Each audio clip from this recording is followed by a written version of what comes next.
Hello and welcome to another episode of the Fresh Finds and Good Times podcast. I'm Jacob Reiling. I'm Katy Reiling. I'm Hailey Reiling. In today's episode, we will be discussing the Iowa State Fair, the history of the Iowa State Fair, as well as some of the new foods that they are offering this year. So, to get into the history of the Iowa State Fair, the internationally acclaimed Iowa State Fair is the single largest event in the state of Iowa and one of the oldest and largest agricultural and industrial expositions in the country. Annually attracting more than 1 million people from all over the world, the Iowa State Fair in Des Moines is Iowa's great celebration, a salute to the state's best in agriculture, industry, entertainment, and achievement. It is the true heartbeat of the Midwest, unequaled and unduplicated. The Iowa State Fair, the inspiration for the original novel State Fair by Iowan Phil Stong, 3 motion pictures, and Rodgers and Hammerstein's Broadway musical, is without a doubt the country's most famous state fair. National media frequently ranked the fair as one of the top events in the country. In 2004, USA Weekend named the event the number 2 choice for summer fun in America, topping New York City's Times Square, Cedar Point Amusement Park Resort in Ohio, and Disneyland in California. That's pretty impressive when you think about that the Iowa State Fair tops some of those major attractions that Jacob was just talking about.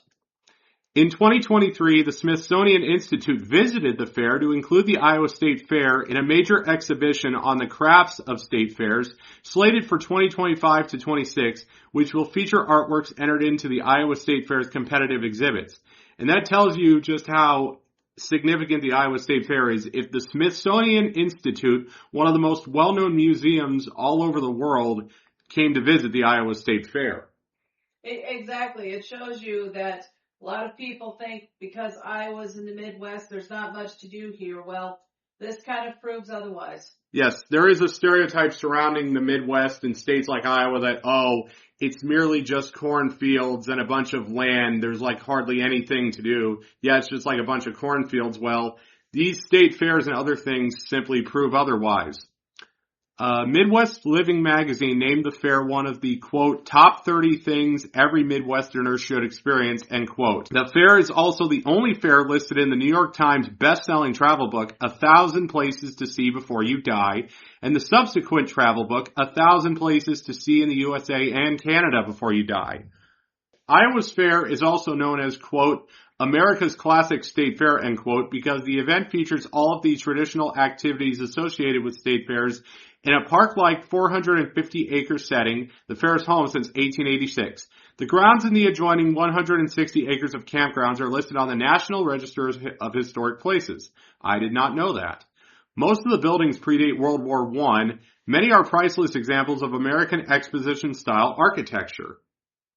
That's very impressive. I was not aware of that. There's a very rich history there with the Iowa State Fair. Haley, what do you think of that? Well, yeah, I would definitely agree. I mean, it's gotten way more widely recognized than I could have ever imagined, and there's definitely some unique history. And it's just amazing to see doesn't even exist an exhibit going on with the Smithsonian. Throughout its history, the fair has been a unique institution serving to educate, inform, and entertain people from all walks of life. It is an outstanding agricultural showplace, boasting one of the world's largest livestock shows. Also home to the largest art show in the state, the fair showcases visual and performing arts with a variety of special exhibits and activities. Each year, hundreds of manufacturers and industrial representatives clamor to rent coveted exhibit space. In addition to its tremendous showcase of agriculture and industry, the fair is also an entertainment destination for Iowa and the Midwest. Several ground stages feature more than $500,000 worth of spectacular entertainment, free with gate admission.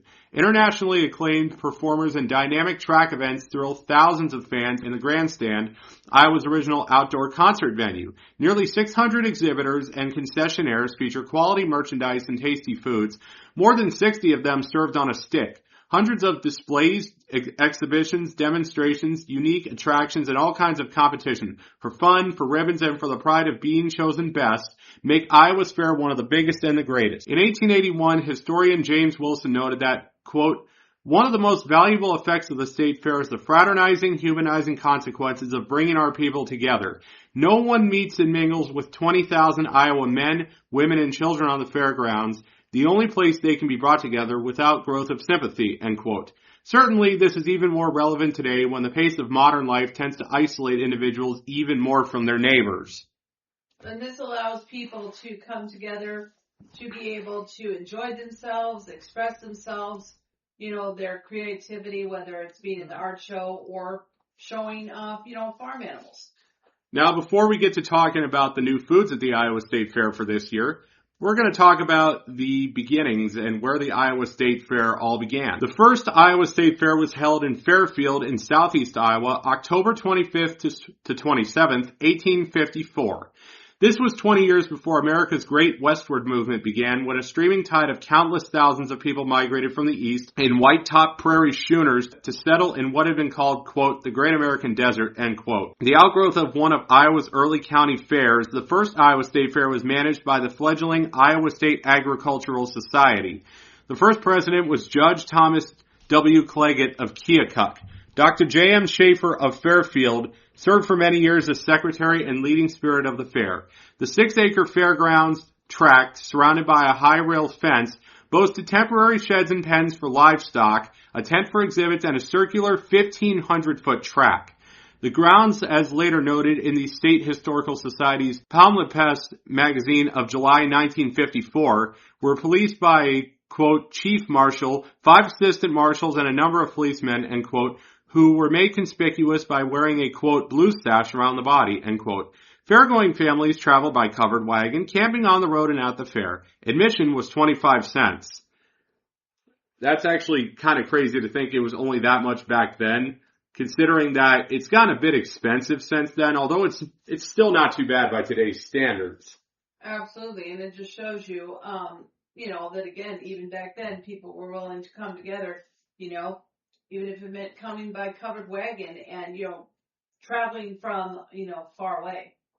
Continuing on, first place ribbons were red, second place ribbons were white, and third place ribbons were blue. Commenting on the 3-day run, the Fairfield Ledger of November 2nd, 1854 reads, quote, the attendance was large.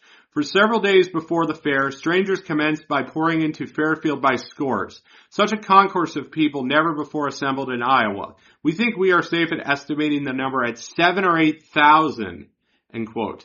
Secretary Schaefer displayed a collection of, quote, more than 100 variety of snakes, lizards, etc., preserved in alcohol, end quote. A Mr. Moore of Fort Des Moines exhibited a, quote, fine collection of birds, all the variety of which were found in the state, end quote. The Ledger also noted, as to corn, it is useless to talk of finding any better. One sample of oats was the best we ever saw. In the grain yield competition, Hezekiah Fagan of Polk County won first for the best 5 acres of Indian corn with a production of 139.5 bushels shelled to the acre. The prize fall wheat yield was 26 bushels per acre, while H.G. and J. Stewart of Lee County raised 66 bushels of spring wheat on 2 acres. The entertainment feature that seemed to have made the greatest impression upon spectators was the exhibition of horseback riding by women, or to use the official designation, quote, female equestrianism, end quote. 10 performers wearing various colored ribbons competed for a, quote, Lady Superior Gold Hunting Watch, end quote, offered by Fair President Claggett. According to the Palimpsest, the contest was so exciting that the first day that it had to be repeated the second, Miss Belle Turner of Keokuk, quote, the lady of the pink ribbon with elegant form, fine face, and soft blue eyes, end quote, was judged the winner. Total expenditure for staging the first fair, about $323. The second state fair in 1855 was also held at Fairfield on a 10-acre tract. Almost 100 visitors used the same admission ticket, slipping it back over the fence so others could enter without paying. The next year, officials adopted a more reliable ticketing system. So, yeah, it seems like over time, the fair got bigger and bigger. Apparently, from what I am reading, the 1860 and 1861 fairs were held in Iowa City. 2 halls for horticulture and fine arts, each 24 feet by 140 feet, were built on the 25-acre grounds in time for the 1860 event. The Civil War at the beginning had an unsettling effect on the fair, but did not stop it. In 1861, the Johnson County Fairgrounds at Iowa City served as the site of Camp Fremont, occupied by a volunteer company up until 3 days before the state fair. The directors resolved to carry on as best they could. Admission was 25 cents for adults and 10 cents for children ages 6 to 12. And this would make sense because Iowa City was the state's capital at one point. Yes, that is correct. At one point, Iowa City was the state capital. Weather that year was, quote, stormy, wet, and disagreeable, end quote.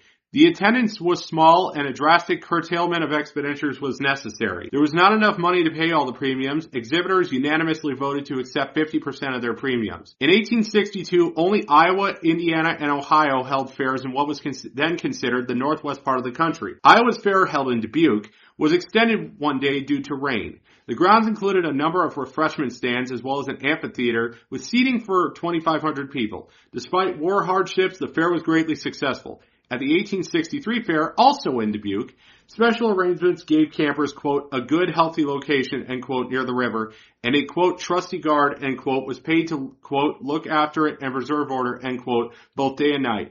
Do not be afraid to bring your wives and daughters, urged the secretary. Parties having ladies in company will receive special consideration from the superintendent of the camp. Entry fees were charged on all classes for the first time. Burlington hosted the next three fairs from 1864 to 1866. In 1864, a, quote, circular swing and, quote, amusement ride was set up on the grounds in Burlington for $50. Superintendents were designated by sashes. Fair officials happily noted that there was, quote, no necessity for a single interference on the part of police to suppress disorderly conduct, end quote. The 1865 fair featured a, quote, grand cavalcade, end quote, including the Burlington cadets in uniform. The National Merchant, quote, an advertising paper, end quote, published the Fair Journal, complete with all proceedings pertaining to the fair. So obviously back then, before the internet, this is how people would have learned what was going on at the fair before they could just, like, simply go online and read all the information about it. Exactly. So, I mean, this is obvious that this is something that has been going on for a long time and continues to this day, getting bigger, with every year. Continuing on, heavy rains plagued the 1866 fair and daily changes were made to the program. Fair officials even noted a trace of snow one day.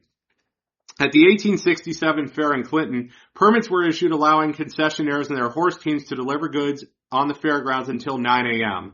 At the 1868 fair, also held in Clinton, silver medals were awarded instead of cash to extraordinary exhibits. A few stands served whiskey and beer, although sales were prohibited. The board ordered the stands closed. Each day, 2,000 daily programs were distributed on the grounds at 2 p.m. and in the local newspaper. Carriages and campers utilized 20 acres of ground adjacent to the fair in 1869. Keokuk citizens were the first to offer special prizes of, quote, considerable amount, end quote. The board's secretary's salary rose to $1,500. In 1870, the board prohibited all games of chance from the grounds in Keokuk. England, France, and 15 American states were represented in exhibits. The following year, the Iowa State Fair and California State Fair exchanged fruit displays. A class for Holstein cattle was established. The board paid $450 for the police force to patrol the grounds in Cedar Rapids. The Committee on Sideshows reported the remarkable absence of thieves during the 1872 fair in Cedar Rapids. An admission fee of 10 cents was charged to horse races held on 2 days of the fair. The money was split between the local committee and the fair. A, quote, ladies' salon, end quote, was listed as one of the conveniences. In 1873, longtime board secretary J.M. Schaefer retired. The fair was again held in Cedar Rapids. Camping with teams on the grounds cost $2 per day, 50 cents for each additional person. Babcock fire extinguishers tested their equipment in front of the amphitheater. Honorable mentions were given in poultry. The fair returned to Keokuk in 1874. The treasurer was asked to open 2 or more places in the city to sell tickets. Rain drowned out the fair on the last day. The 1875 fair, also held in Keokuk, neared bankruptcy and was unable to pay premiums and other expenses. In 1876, the fair moved back to Cedar Rapids for the next 3 years. That year, there were reported unprecedented rains during the week before the fair and continuing during the week of the exhibition. Officials extended the fair one day due to the downpour. Finances were so reduced that the Agricultural Society borrowed $5,000 from the City National Bank in Cedar Rapids. Officials described 1877 as a Great Depression of business of all kinds. Weather was reported as incessant rain, rare sunshine, impassable roads, and unfathomable mud. A 16-piece band from Marshalltown was paid $150 to perform. Despite the weather, the 1877 fair was declared the most satisfactory and profitable exhibition in many years. C. Alden Wolfe was paid $200 to ride 20 miles in 1 hour and 5 minutes, changing horses every half mile. He rode the last half mile with no saddle and bridle and lassoed a buffalo. Permanent home. After the 1855 fair, Society President Thomas Clagett declared, quote, "The prosperity of the Society will be greatly promoted by the permanent location of the place of holding the exhibition. The Society must be permanently located in some central position and permanent arrangements made for its accommodation." In the years to come, the idea was voiced on many occasions and by supporters courageous enough to put the future of the fair above other considerations. Finally, in 1879, the fair moved to Des Moines and remained there, although it took 6 years to persuade the legislature to appropriate the money. In the meantime, according to historian George Mills, the fair took place on the west side of Des Moines.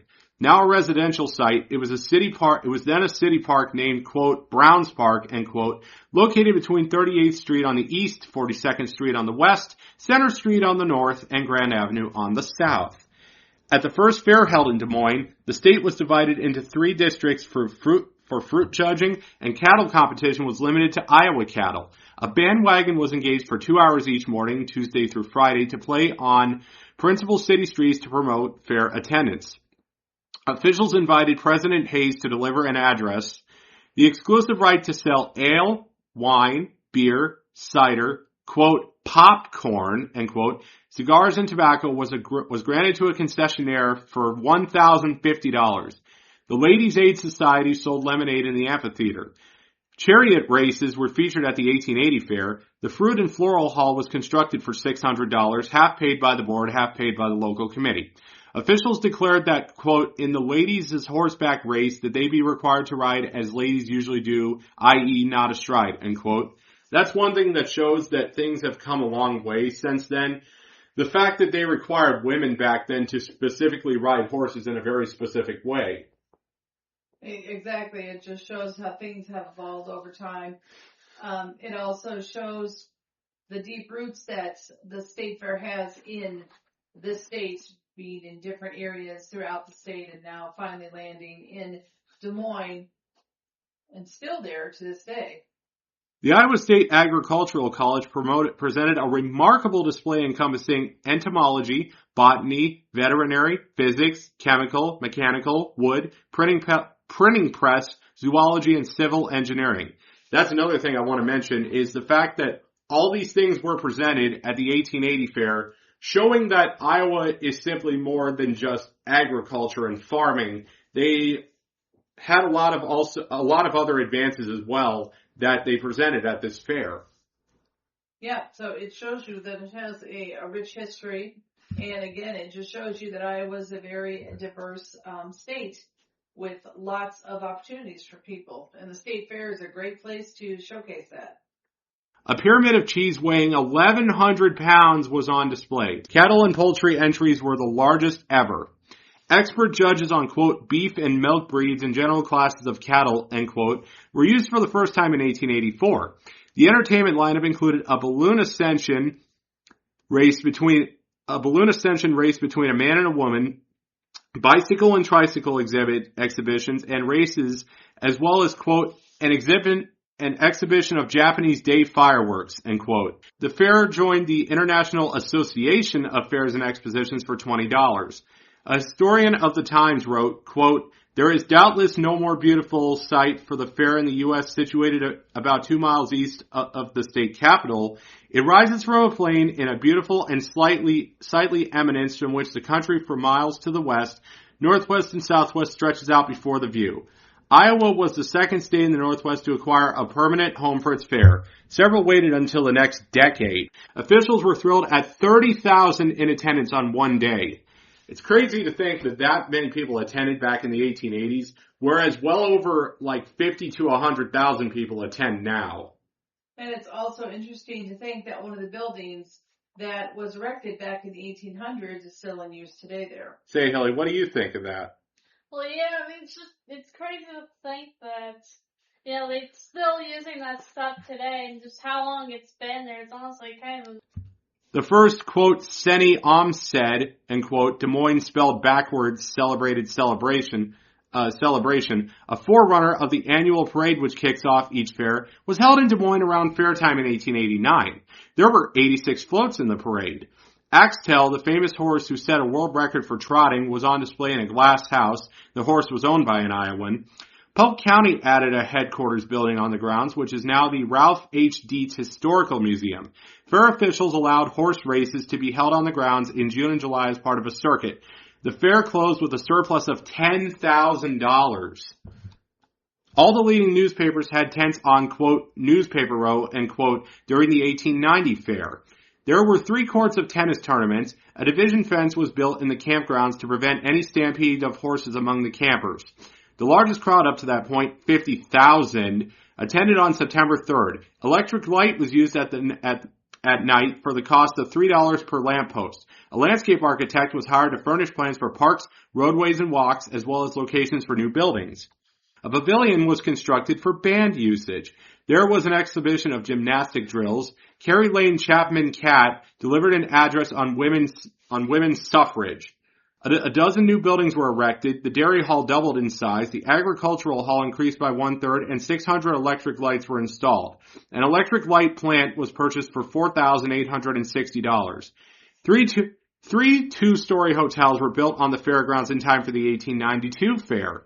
The amphitheater was destroyed during a summer storm. 2 new ones were built by fair time. The Des Moines Producers Hall, featuring local businesses, was dedicated. Officials remarked the weather was perfect. The fastest mile ever trotted on a half mile was accomplished.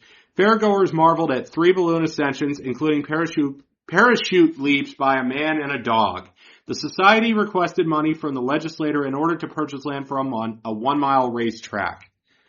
So, Jacob, what was the first food that they would have had at the state fair? Well, let's go to enjoy. Let's go ahead and look that up. Let's see here. Okay, let's see. At the very first Iowa State Fair in Fairfield in 1854, fairgoers mainly brought their own picnics. However, the earliest recorded concessionaires were granted rights to sell basic provisions, including ale, wine, beer, and popcorn, as I mentioned earlier. The Ladies' Aid Society, also, as I mentioned earlier, also notably sold lemonade at the amphitheater. Today, of course, the fair is much more famous for its extensive lineup of over 200 food stands and items on a stick. Most notably, the iconic corn dog, which was first introduced at the fair by Melvin Little in 1954. So now that we have talked about some of the history of the Iowa State Fair, we are now going to discuss some of the new foods that are being introduced at the Iowa State Fair this year in 2026. Let's go through some of those right now. For example, we have the America's, quote, berry, end quote, good grilled cheese. A brioche grilled cheese with blueberry cheddar, berry jams, and candied pork belly. It is available at the What's Your Cheese food stand. It is $16. What is your guys' thoughts on that? I think the combination of sweet and savory might be okay, but some people might find it like really unappealing. It kind of depends on your taste. It sounds like an elevated grilled cheese that you can get at some of the restaurants around here. So, yeah, I think it sounds interesting, but again, it's, kind of a personal thing. Hailey, what do you think? Yeah, I would definitely agree with what she said. I mean, it definitely, like she said, it sounds really interesting, but also at the same time, I mean, it just sounds like it's not for everybody. Like, if you don't like that combination of sweet and savory, you might be turned off by it. Mm-hmm. Okay, let's see. We've got a Biscoff cheesecake funnel cake. Funnel cake layered with cookie butter, crumbs, and cream cheese icing. Available at McGrath's funnel cake stand. It's $15. To me, this one sounds like it could be a little too rich. If you guys know what Biscoff is, it's a type of cookie. It can be this sounds like it would be almost too much for some people. Like, if you like funnel cakes, that's good and everything, that's fine. But combining this with Biscoff, it might be too much for some people. What do you think? I think it sounds good, but yeah, it could be one that'd be considered maybe a little too rich. Hailey, what do you think? I mean, I think it sounds pretty good, but I do agree. It sounds like it could also be very rich and overly sweet. We've got a caramel apple crumble cinnamon roll. Cinnamon roll topped with apples, caramel, crumble, and icing. Bunny cinnamon roll stand, $14. I think this sounds good, but this sounds like a type of dessert that you could just get at any restaurant here in Cedar Rapids, Iowa. It doesn't sound like anything that would be even too hard to make in your own kitchen. Yeah, it doesn't sound very inspired, but you Hailey? never know. Hailey, what do you think? I would agree, but it also sounds pretty good. It definitely sounds more balanced than some of the other desserts we've looked at. Well, let's see. And one of the most notorious things that they are now offering this year, caviar and chicken nuggets. It is chicken nuggets with creme fraiche and caviar, which if for anyone who does not know, those are fish eggs. They are coveted because they are very hard to get and they are very expensive in general. This is available at JR's South Pork Ranch stand. It is $99. To me, I feel like this is only going to appeal to people who may have never tried, who have not tried caviar and just want to see what it's like. But most people who go to the Iowa State Fair are not going there to spend $99 on caviar and chicken nuggets. What do you think? I think it shows that Iowa State Fair can be very diverse because, well, you never know what you're going to find there, but I agree. That is a little pricey probably for a lot of families, but then there might be people that maybe have never tried caviar and this might be their chance to do it. Haley, what do you think? I would definitely agree. I mean, especially if you've never tried caviar before, this sounds like it'd be a good way to experience the taste of it. Let's see, what else do we got? We got the Cinnamazza K-Dog. It is a mozzarella corn dog rolled in butter, cinnamon, sugar, and cereal. Available at the Golden K-Dog stand. It is $18. There are a couple of Korean corn dog restaurants. One at Lindale Mall here in Cedar Rapids, Iowa, and then one at Coral Ridge Mall in nearby Coralville, Iowa, which is about 20 minutes south of here. I feel like this is something that they would do. You could just get it at one of those places. I mean, Mom, what do you think of it?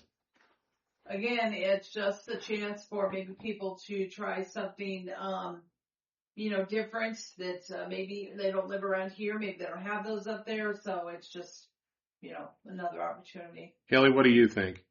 I would definitely agree. I mean, with what Mom said, definitely gives you an opportunity to try some different stuff, and all that stuff just sounds really good. All right, I'm going to read a few more new foods that are being offered this year. Okay, so we have deep fried cookie dough pie. It's fried cookie dough pie with ice cream. It's at Mini Apple Pie stand for $12. To me, this reads like something that maybe Guy Fieri would taste on his show Diners, Drive-Ins, and Dives. It doesn't seem like anything special. To me, it just seems like, unless you really love cookie dough and you've always wanted to see what it tastes like in pie form, this may not be for you because those two elements, I think some people might find that weird. What do you think? Or they might find it a little too sweet or maybe just, too much of kind of the same thing. Haley, what do you think? I mean, I would definitely agree. It sounds really rich, sweet. This definitely sounds like something that Noah Cab would try on Carnival Eats. Oh yeah, that's another show that I completely forgot about on the Travel Channel. Carnival Eats, Noah Cap it was a show that it hasn't been on the air in quite some time. It went off the air like many years ago, and I remember watching some of the episodes, and Noah Cap would travel to all these various state fairs around the country, and he would try these really weird, foods, and that was definitely an example of one that he would have potentially tried. Let's see, what do we got here? Let's see, the loaded sausage waffle stick. Waffle wrapped around sausage topped with gravy, bacon, and cheese. Available at the Waffle Chicks food stand, $12. To me, this just sounds like I could go to any restaurant or diner in the city and they would have something like that. To me, it just doesn't seem like anything special. Well, I disagree. I think it is because it's on a stick. It's coming together to be one cohesive dish, so I think it sounds interesting. Now that I think about it, it is something where it's like, oh, you want to have all these things, but you don't have time to hold it all together in your hands. Just put it on a stick. What do you think, Haley? Yeah, I would definitely agree. I mean, a lot of the fair foods are definitely like that. You know, just put it on a stick and just see what works. Plus, it makes it mobile, so you can eat it and walk around and enjoy all the, sights at the fair.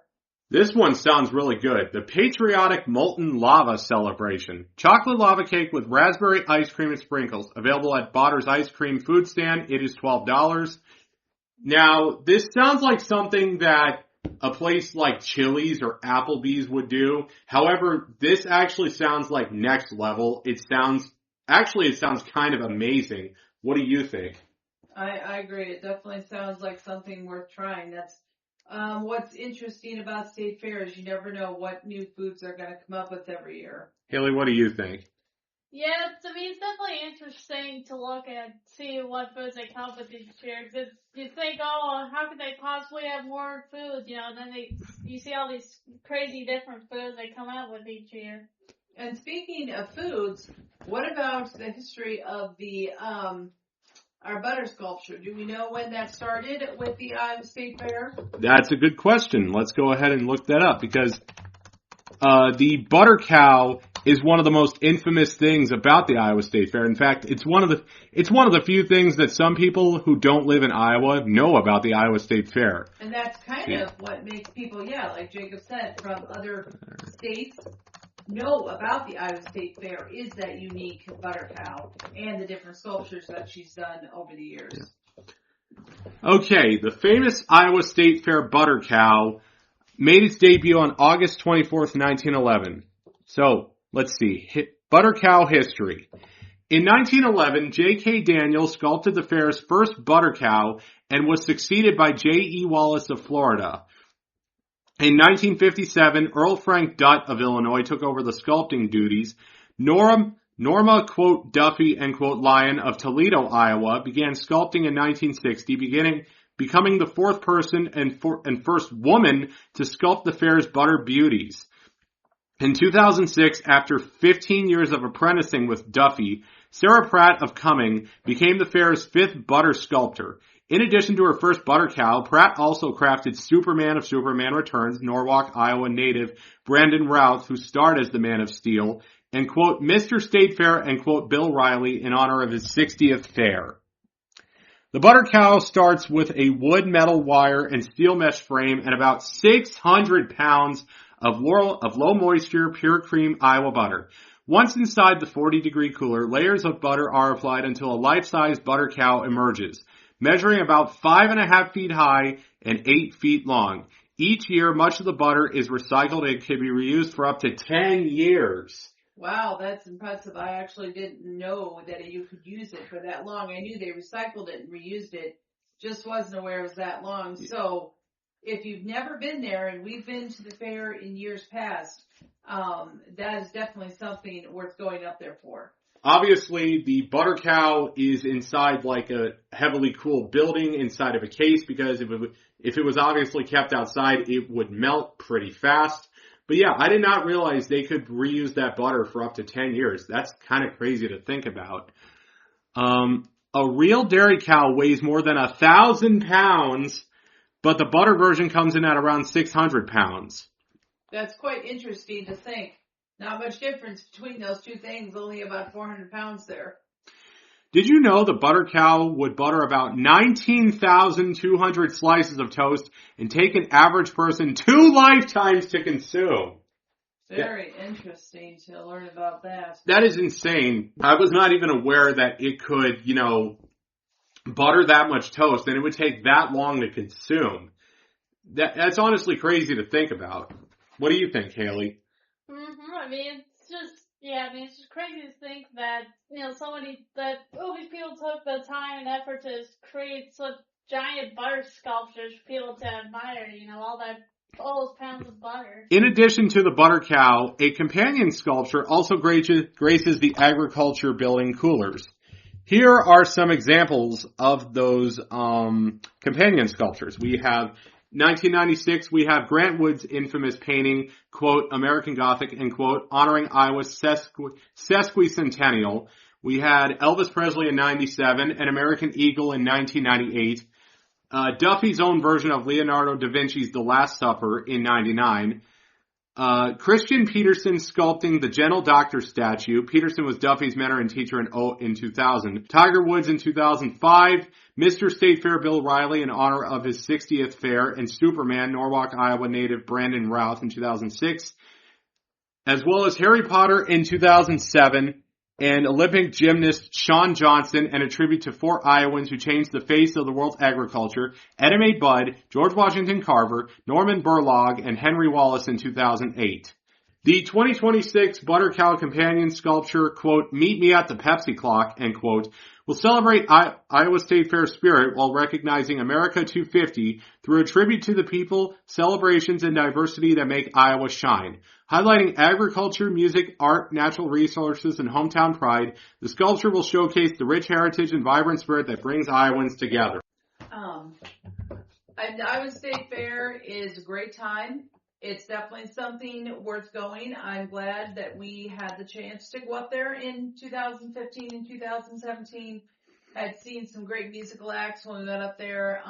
So it's a good time for all. You know, if you can make it up there, it's definitely worth the time and the drive just to say you had that experience. All right. This concludes another episode of the Fresh Finds and Good Times podcast. I'm Jacob Reiling. I'm Katy Reiling. I'm Hailey Reiling. And we will see you next week for the next episode. Have a good night, everyone.